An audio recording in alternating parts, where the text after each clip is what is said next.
Right now, somewhere in your house, there's a switch that keeps you alive without you even thinking about it.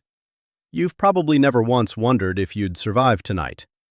For most of human history, that wasn't a guarantee. It was a question asked fresh every single winter. And winter didn't come at you with one problem. It came at you with four, all at once. The cold, trying to kill you directly. The hunger, trying to starve you slowly. The dark, trying to break your mind before either one finished the job. And predators, waiting for you to be too weak to fight back. No fur, no claws, no built-in insulation. And somehow, your ancestors didn't just survive that gauntlet. They spread into some of the coldest places on Earth and thrived there. Here's how. Humans are, biologically, a warm climate animal. We evolved in Africa, and without protection, the human body starts losing dangerous amounts of heat in freezing air within a matter of hours. Hypothermia isn't a slow process, it's a fast one. Fire helped, but fire has a limit. It only warms whatever side of you is facing it, and the second you step away to hunt or gather wood, the cold closes back in. The real breakthrough wasn't fire alone. It was clothing that was actually built, not just worn. Early humans didn't just drape a loose hide over their shoulders. Eventually, they learned to cut hides into fitted pieces and stitch them into shapes that sealed warm air directly against the skin. That required a genuinely difficult piece of technology, a needle with an eye, a sliver of bone ground to a fine point with a tiny hole bored through one end. Archaeologists have found needles like this dating back tens of thousands of years, some from sites over 60,000 years old, alongside evidence of animal sinew used as thread.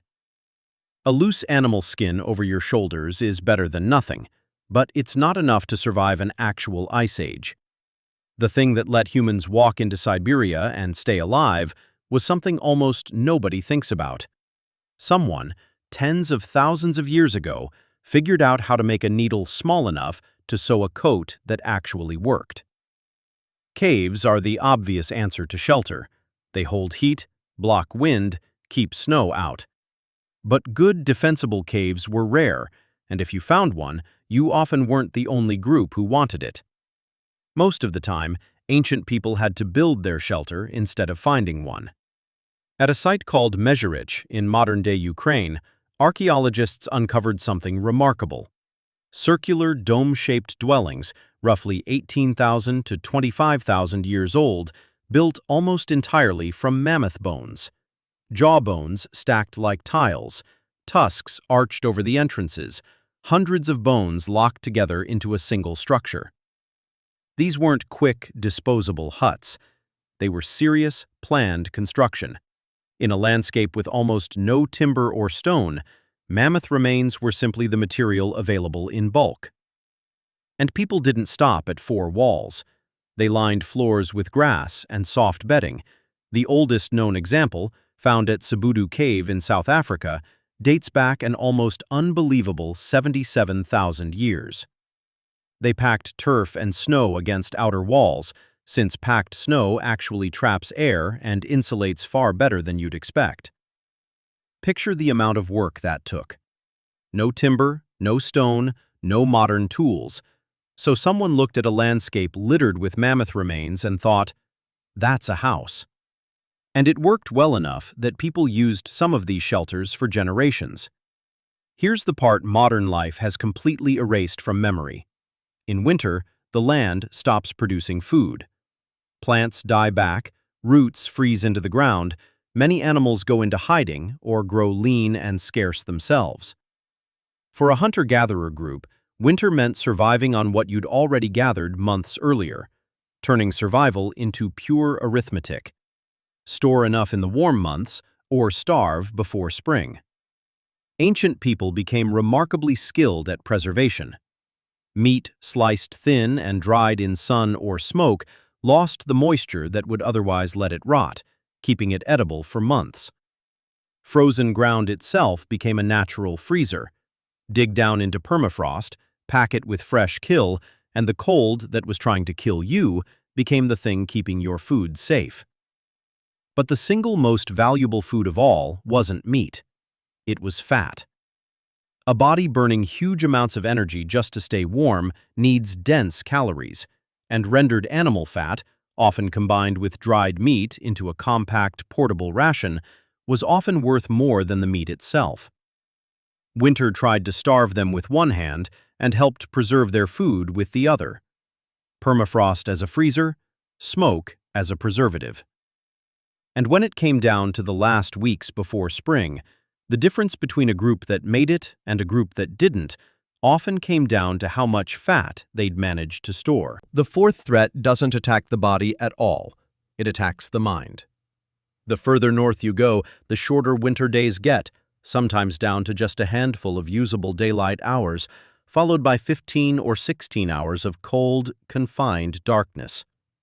You can't travel far in it. You can't hunt effectively in it. You're stuck in a small space with the same small group of people, night after night, for months. But ancient people didn't just endure those hours, they filled them. It became workshop time, repairing tools, shaping new spear points, mending clothing, twisting fiber into cord. And it became something more than labor. Around the fire, in the dark, is where stories, songs, and shared knowledge got passed down, where elders taught the young everything they knew. Researchers studying modern hunter-gatherer groups, including work on the Juhoansi people of the Kalahari, have found that conversation after dark shifts dramatically away from practical talk and toward storytelling, song, and shared history. Winter didn't just test bodies, it built minds, and arguably, it built culture itself. A huge share of what makes us human, our stories, our songs, our shared memory, may have first taken shape exactly here, in the dark, huddled around a fire, waiting for the sun to come back. So here's the full picture.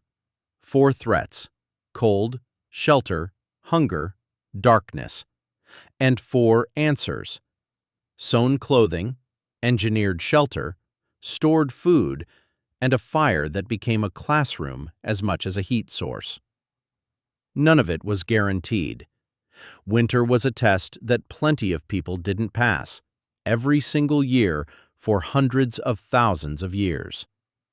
And now you turn a dial and the room warms up. You open a fridge in the dead of winter and food is just there. You complain the sun sets too early. From inside a house your ancestors couldn't have imagined. You don't survive winter anymore. You barely notice it. And that's not because winter got any easier. It's because generation after generation, people figured out how to beat it, so that eventually, you wouldn't have to.